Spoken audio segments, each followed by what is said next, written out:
If you love movies and movie discussions, you've come to the right place. Who am I, you ask? I am the Wiz, and I'm here today with... Zero.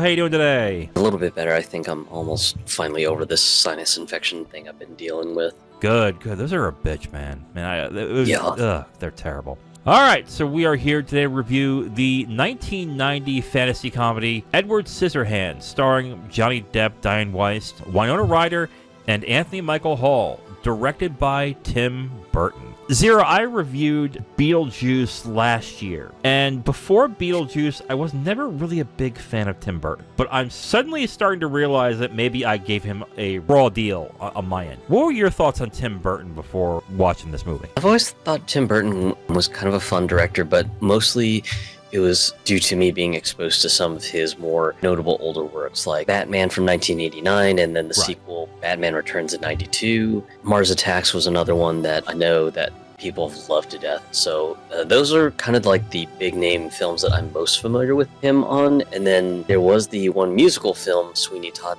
the Demon Barber of Fleet Street, which I thought was really interesting. Seems like he does some pretty good work, but I think much like you mentioned, there are some of his newer works that didn't really quite stick the landing quite as neatly as some of his other works. I completely forgot about Mars Attacks. That movie was funny. I saw that in theaters. That was a crazy time watching that movie. All right, Zero, so why don't we start with your thoughts on Edward Scissorhands? It's a very, very interesting gothic romance and fantasy film. If it's anything sort of involving Edward's past, it goes into kind of like a really, really sort of dull and drab color palette. And then when you go into like the normal suburb life, it's just so bright, vibrant, colorful. And I thought thematically that was just fantastic on the principal photography end of the movie.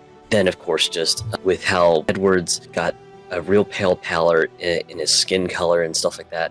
It kind of goes with that sort of theming as well, too. Everyone in the suburb just has like more rosy colored skin. I just thought it was just kind of interesting on a visual and thematic piece. It's got some very, very funny moments. It's got its dark and violent moments as well, too. It's not anything gratuitous for anyone wondering when I say the word violent. It's nothing like extremely graphic.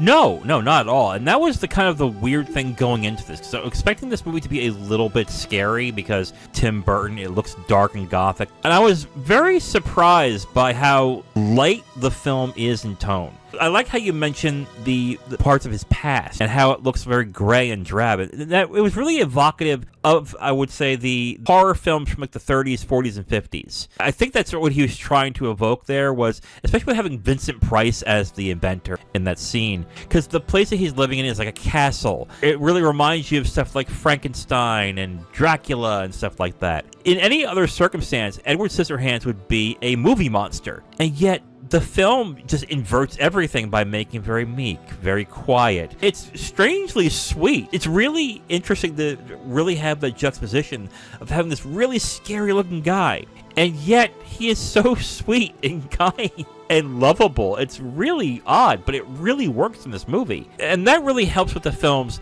absurdist humor in this film, because when you look at Edward Scissorhands, if you were to see someone like that in real life, I don't know about you, dude, I'd be like, what the fuck is that? Oh my god, run now. In this movie, everyone's like, oh, you got a new friend? Oh, you got a new, like it's really absurd how everyone's like, oh, you have a new person. Who is the new person you have in your life? I'm like, what the hell? Look at him. What the fuck is going on? But what I think also is that it satirizes certain elements of not only of those horror films I mentioned before, but also 50s films like family comedies and dramas like Leave It to Beaver or Dennis the Menace, where everyone's very chipper and it looks a specific way and it's about family and everything. I think it satirizes both elements in a really interesting way. I kind of share the same feeling that the initial start of the movie, just when you have the mother of the suburban family just struggling to get her Avon sales going, and then she gets the bright idea, hey, there's that gothic castle way up in the mountains. Let me go there and see if I can do a cold call. Yeah, I know. And then, of course,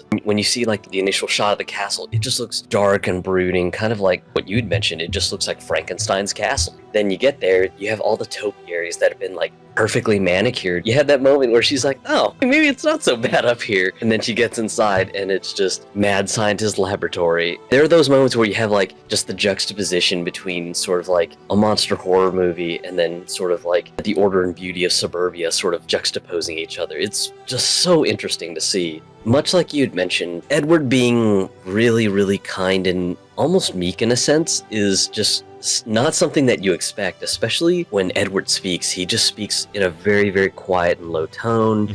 He isn't angry or anything. It's almost like a very, very bashful child trying to sort of speak up and everything. And it kind of adds into the whole juxtaposition, because most monster movies, the monsters are violent, they don't really know how to articulate themselves, and they're real loud as well too. But yeah, just Edward, completely meek, a little bit shy, a little bit bashful. He's got the mentality of a child who's trying to do good, and that's kind of interesting as well too. It's a very interesting juxtaposition of how they use those elements and mix them in that way, but it really works in that end too. I think there are some great performances in this film, and I think the main three performances that are really good are Diane Weiss, Winona Ryder, and Johnny Depp. I think we have to go with Depp first in this. He does a lot of things physically in this film. When it comes to comedy, I think he does very well in it. He doesn't have a lot of dialogue in the movie, but the way that he performs as Edward is like really good. It's almost robotic, because I think he's considered a robot of sorts, correct? Or it's a kind of like a Frankenstein's monster? I'm not entirely sure. I would say Edward's more like an automaton. That makes sense, yeah. Like, I think he performs that really well. I think Winona Ryder is actually very good in this. I'm not really a Winona Ryder fan, but I thought she did a very good job in this movie.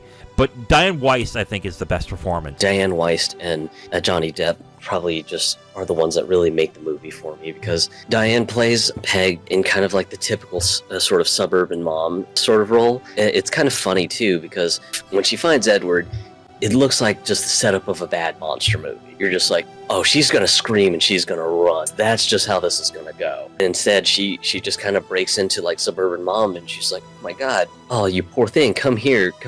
You don't need to stay in this like rundown castle, and just brings him home. And then when she brings him home, she just treats him like one of the kids. She doesn't really see him as some sort of like grotesque monster. She just sees him as one of the kids, and she expresses so much care and sympathy for him that it's just kind of comedic in a sense too, because just she acts like he's completely normal, completely ignoring the fact that he has literal scissors for hands.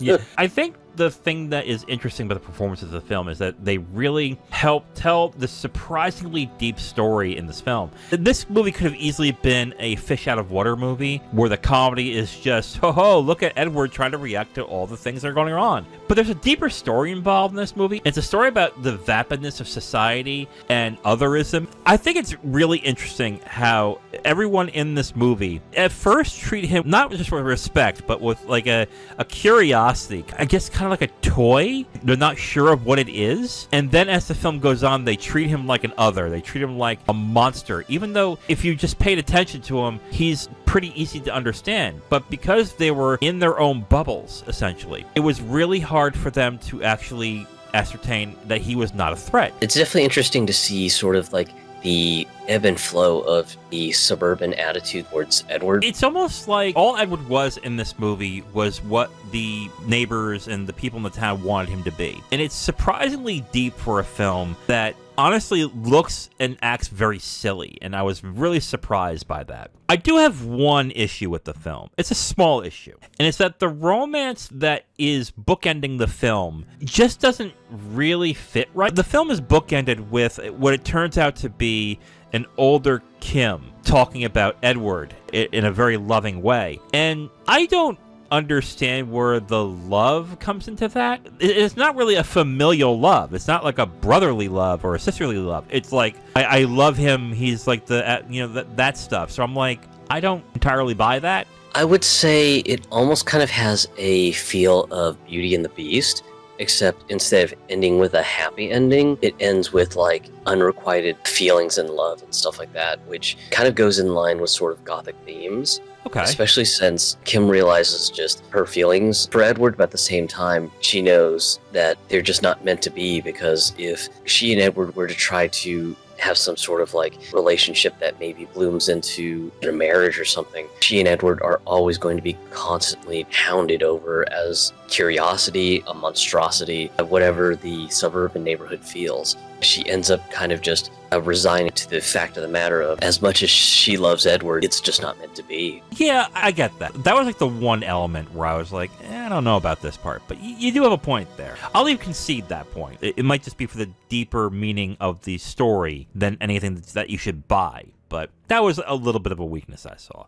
All right, Zero, so that's the end of the review. Do you recommend Edward Scissorhands? Absolutely. It's a classic for a reason. It's one of Tim Burton's great works. It would be a disservice not to see it, especially if you're a huge Tim Burton fan and you've never seen it. You really owe it to yourself to go take time and go watch the movie. It's fantastic. It's a beloved work of Tim Burton's for a good damn reason. It kind of plays this thin line between comedy and romance, but it drinks deep from the fountain of gothic themes as well too. I quite like this one, and I cannot believe I've gone a very long time and not ever watched this movie. I've always been one of those that I kept in my backlog of, when I get a moment, I am going to watch this one. And I kept pushing it off, and finally I see it now. I'm just like, wow, this is fantastic. Why did I not just stop everything and just go take a moment to go see it? This is the great thing about doing this podcast, is that we get to see those films that I think we've all been meaning to watch and then finally experience them. I also recommend this film. This is a great movie. I really enjoy this, and I was surprised how much I enjoy this. I think the performances are great. I think the story is surprisingly deep for what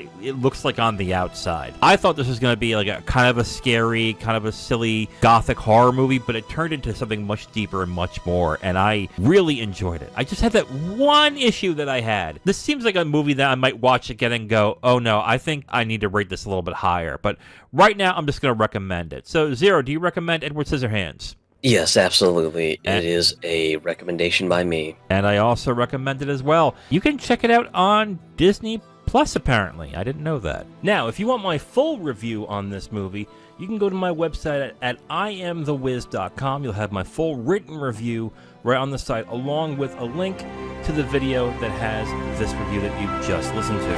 Thank you for listening to this review. If you want to know what we're reviewing in the next couple of days, you can look on the screen right now to see what's coming up next. If you like what you heard, go ahead and leave a like on this video. If you want to discuss your opinion on the film or the review itself, please leave a comment. And if you want to hear more, subscribe to the channel. Thank you again for listening. I will talk to you next time.